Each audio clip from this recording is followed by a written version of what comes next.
Assalamualaikum warahmatullahi wabarakatuh. Kali ini kita sudah kedatangan tamu yang sangat luar biasa, yang dimana beliau merupakan praktisi pendidikan dan parenting. Langsung aja, tamu kita yang luar biasa yaitu Ustadz Thori. Gimana kabar Ustadz? Alhamdulillah. Alhamdulillah. Ya Ustadz. Bagaimana dengan antum? Alhamdulillah, saya sehat juga Ustadz. Alhamdulillah. Jadi seperti yang saya bilang tadi di pembukaan Ustadz, itu ada treatment terkhusus nggak Ustaz untuk melatih seorang anak gitu agar dia itu mau berpuasa ya, Ustaz? Ya. Jadi kita itu kan adalah orang tua ya. Ya. Orang tua itu pasti bangga kalau diberikan keturunan. Iya. Ketika dia bangga dengan memiliki keturunan, kan anak ini nggak mungkin dibiarkan begitu saja tumbuh kembang fisiknya. Iya. Juga orang tua pasti akan memperhatikan tumbuh kembang baik fisik, kemudian thinkingnya, pemikirannya, juga nafsiahnya, atau kemudian emosionalnya, termasuk perkara-perkara yang berkaitan dengan religius seorang anak.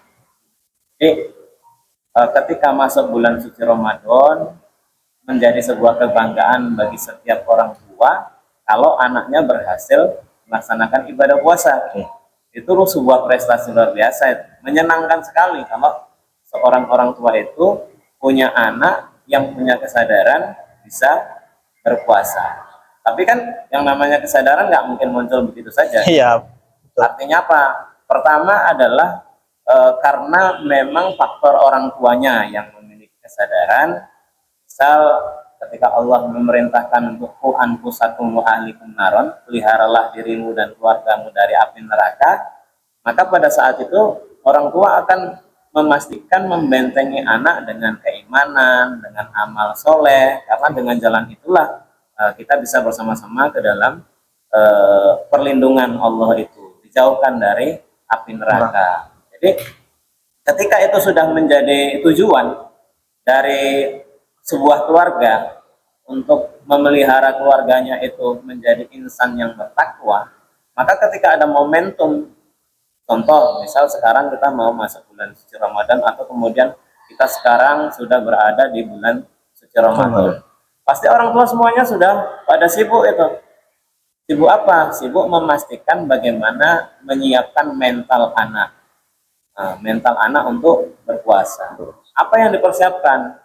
Tidaknya pertama adalah pemahaman mengenai apa itu puasa, kenapa kita harus berpuasa, apa yang diperoleh oleh orang yang berpuasa, kan seperti itu. Karena itulah yang akan menggerakkan seseorang memiliki kesadaran menjalankan satu perintah Allah, apapun perintahnya. Jadi semua perintah Allah itu harus ditanamkan melalui sebuah pendekatan keilmuan, pemikiran, dan kemudian pendekatan perasaan, hubungan yang baik antara orang tua dengan anak.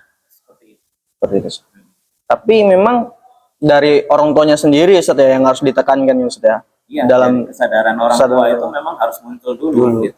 Kalau nggak ada kesadaran dari orang tua, nggak akan ada itu yang namanya pendekatan kepada anak untuk memastikan anaknya berpuasa atau tidak.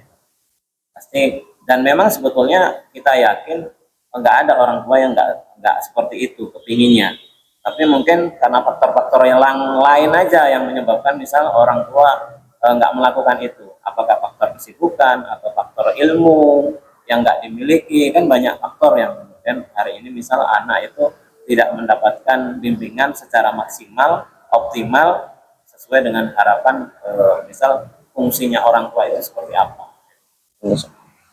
Kalau untuk usianya tersendiri Ustaz, ada nggak waktu-waktu tertentu gitu Ustaz untuk mengenalkan puasa itu tadi? Ya. Untuk mengenalkan anak berpuasa itu sebetulnya di dalam Islam tidak ada kepastian usia ya. Yang kepastian usia tidak ada, tetapi bahwa kalau perintah sholat itu sudah dikenalkan mulai dari 7 tahun, nanti ketika 10 tahun itu ada punishment yang diberikan mengikuti hadis Rasul, maka sebetulnya sejak dini seorang orang tua itu mengajarkan nilai-nilai puasa, bahkan praktek puasa itu diajarkan, gitu, maka itu semakin baik. Misal sekarang tren orang tua mulai dari TK itu sudah diajarkan untuk melaksanakan ibadah, termasuk ibadah puasa. Tapi pendekatannya tentu dengan pendekatan yang menyenangkan gitu bagi anak, jangan sampai kemudian terkesan memaksa.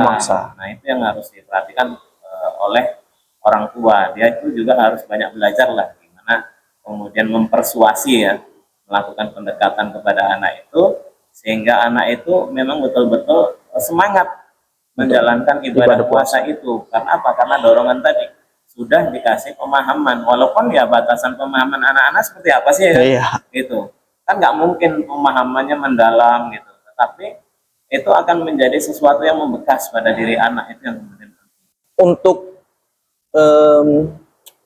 dalam mengenali puasa tadi, ada nggak metode tertentu gitu biar supaya anak tuh mau sampai latihan puasa itu sampai pada jamnya gitu, nggak setengah hari gitu? ya. Ya memang orang tua itu dalam menghadapi anak, dalam melatih anak untuk berpuasa itu dibutuhkan banyak tips yang dia harus ketahui. Rahasia gimana kemudian seorang anak itu mau ikut dengan kemauan orang tuanya. Karena istilahnya gini, setiap anak itu kan pasti berbeda. Iya, betul. Artinya pendekatannya juga pasti akan Berbeda juga sudah. Berbeda-beda. Jadi istilahnya nggak ada ilmu pastinya. Gitu. Bahwa tips ini pasti akan lebih manjur daripada tips yang ini. Kenapa? Karena begini, hubungan yang begitu dekat antara orang tua dengan anak itu akan semakin baik. Gitu. Jadi pertama adalah bagaimana membangun chemistry, istilahnya kesamaan frekuensi antara orang tua dengan anak. Apa maunya orang tua dengan anak itu memang dipahami oleh anak, dan maunya anak dengan orang tua juga dipahami oleh orang tua. Udah kayak signal radio, Ustaz ya. Jadi gitu. Jadi bahwa ketika itu kemudian sudah terbangun, misal gini, kan berat ya membangunkan anak untuk sahur itu. Iya, betul. Kan nggak gampang. Betul. Artinya apa? Bahwa sahur itu gimana tipsnya membangunkan anak sehingga mereka itu tidak merasa berat. Bahkan nanti mereka itu kecewa berat kalau misal tidak dibangunkan. Atau apa ya namanya, kalau mereka itu ketinggalan sahur itu kecewa berat. Ya Allah mah kenapa ini merajuk itu sudah. Iya seperti itu. Artinya apa? Itu kan berarti penanamannya sudah bagus. Kan? Bahwa dia itu kalau mau puasa harus sahur gitu. Itu betul-betul sudah mendarah daging sama dia gitu. Maka dia akan bangun dengan ini gitu. Jadi seiring dengan ditanamkan pemahaman tentang bagaimana melaksanakan ibadah puasa itu, diawali dengan sahur, kemudian niat berpuasa, kemudian apa-apa saja yang harus dikerjakannya selama setelah subuh itu sampai duduk maghrib. Apa yang namanya aturan-aturan puasa itu, apa yang membatalkan puasa itu dikerjakannya, itu menjadi apa istilahnya seperti panduan yang dia itu enggak akan berani melanggar, nggak mau dia melakukan itu. Jadi itu yang yang akan menjadi bangunan yang luar biasa dari perjalanan anak itu puasa itu mulus.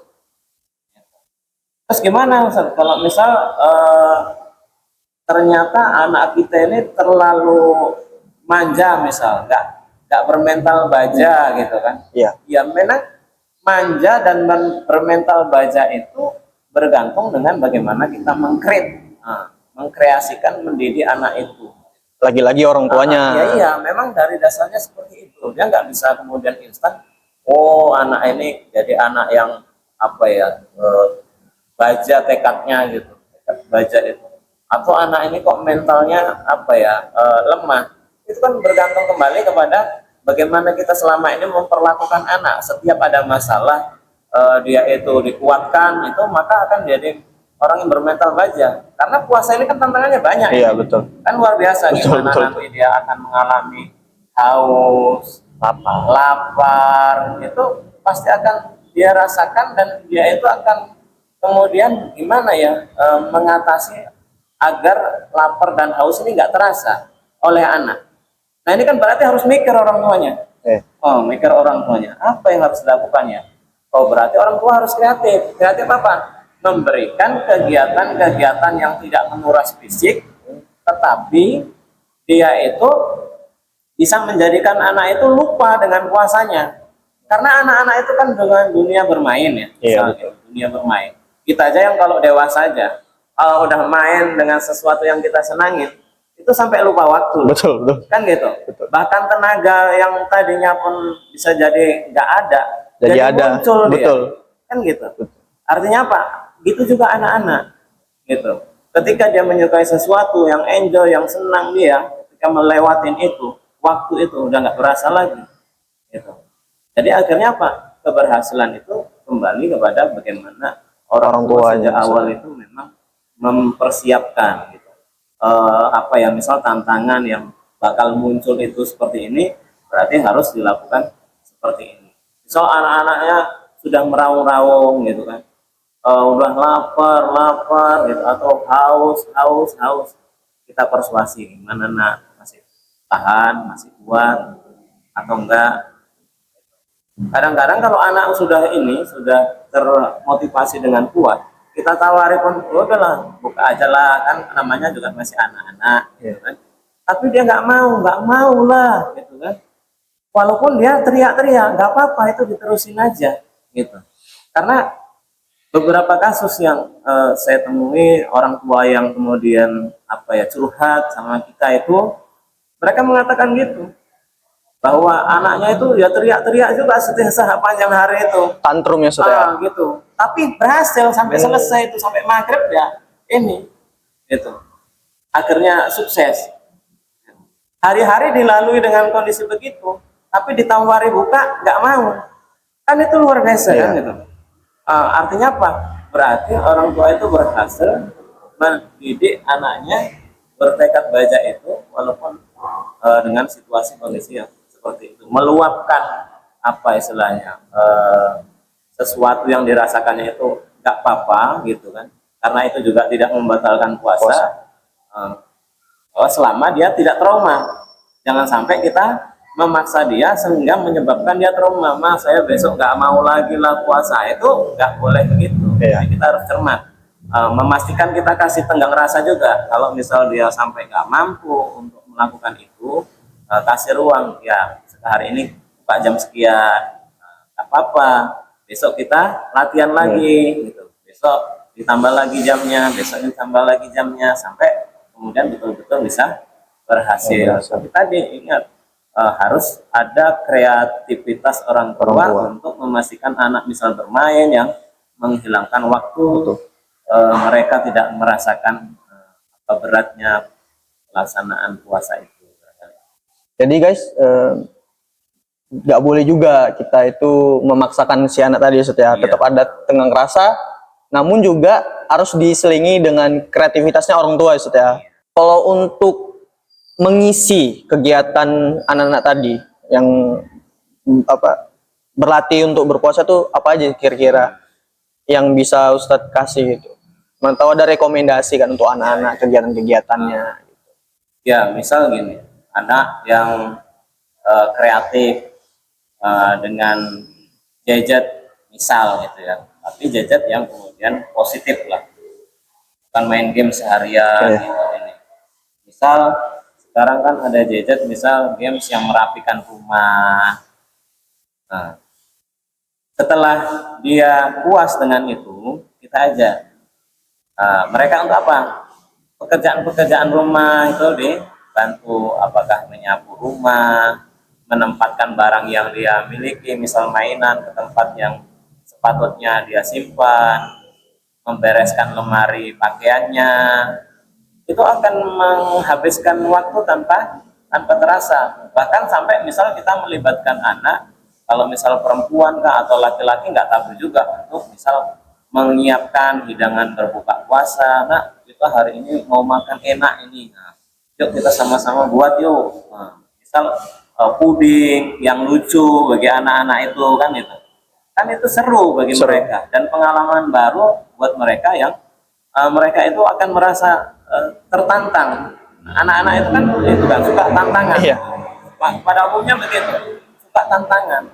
Gitu. Artinya apa? Sesuatu yang kemudian itu dilakukan setiap hari dan itu memancing. Inilah hidangan buka puasa kita. Makanya kita harus puasa ini nanti kita nikmati luar biasa nikmatnya gitu. Apalagi ini kan buatan adik ini, tangan adik ini, karya adik ini. Nah, kayak gitu. Jadi itu tambahan tips yang mungkin bisa jadi apa ya bocoran untuk orang tua bisa melakukan itu. Dan, Apalagi tadi kalau ada anaknya yang lasa atau gratis, Ustaz, kayak lebih mudah dikasih kegiatan, Ustaz ya. iya betul. Jadi kalau anak-anak yang boleh dikatakan apa Aktif ya, Ustaz ya? aktif gitu, maka sangat bagus. Tapi itu tadi bahwa ada batasan juga, Batasan. sampai menguras energi. Itu diajak main bola, jogging, gitu kan. Sampai pingsan, Ustaz. Iya, jangan itu. Jadi juga gini, dikasih juga waktu-waktu rehat buat anak, gitu kan. Kita biasakan qailullah, gitu kan. Tidur siang itu akan membangkitkan energi baru buat anak. Kita lihat anak sudah mulai lemas, gitu. Kalau udah mulai lemas kan nggak mungkin diajak sesuatu. Apa yang bisa dilakukan dengan rebahan tapi waktu bisa berlalu. Jangan pula kembali lagi ke gadget. Memang gadget ini luar biasa, ini Bahaya sih. apa ya, cuman efek negatifnya juga besar. Maka apa? Perbanyaklah buku, baca dongeng, gitu kan, cerita-cerita sahabat Nabi, cerita Nabi. Ini sesuatu yang kemudian menginspirasi bagi anak-anak, di mana kehidupan orang-orang di masa dahulu yang sukses, gitu, bahwa mereka bersusah payah. Gitu. Jadi artinya apa? Puasa itu ketika kemudian dirasakan sebuah penderitaan, tapi penderitaan itu akan mendatangkan sebuah kesuksesan buat mereka. Gitu. Mungkin sebagian orang merasa ini kayak menyiksa, Ya, tapi padahal itu untuk kebaikannya si anaknya. ya. Jadi itu bekal yang akan menjadikan dia itu punya mental kuat. Nah, ketika misal melihat saudara-saudara kita lah Palestina itu nggak makan, Iya, nggak minum, apalagi yang mereka mana ya, mereka lebih bahaya lagi, terancam Iya. kena bom macam-macam gitu, kondisinya nggak aman. Bahkan Tapi mereka bisa berpuasa. Berpuasa. Itu contoh-contoh hidup yang bisa kemudian menguatkan kita itu seperti itu. bahkan yang di Palestina, Ustaz, bukan pas di bulan Ramadan ya, mungkin setiap hari bisa jadi puasa. Gitu. Iya. Puasa karena terpaksa kan. Terpaksa. Nggak ada makanan, nggak ada konsumsi yang bisa dikonsumsi kan gitu. Jadi Ustadz, untuk menutup perbincangan kita pada hari ini, ada nggak Ustadz pesan-pesan Ustadz untuk orang tua yang masih punya anak kecil dalam belajar puasa, Ustadz? Ya, jadi pesannya adalah bersyukurlah kita diberikan amanah anak. Jadi rasa syukur itu harus kita wujudkan dengan bukan hanya mengucapkan hamdalah, tapi dengan memastikan anak kita menjadi anak-anak yang soleh dan soleha. Itu yang terpenting. Jadi itu saja buat sahabat Teras Masjid, perbincangan kita dengan Ustadz Thorik ya. Nanti kedepannya kita akan bahas dengan tema-tema yang bisa dibilang cukup luar biasa, Ustadz ya. Mungkin itu saja. Wassalamualaikum warahmatullahi wabarakatuh.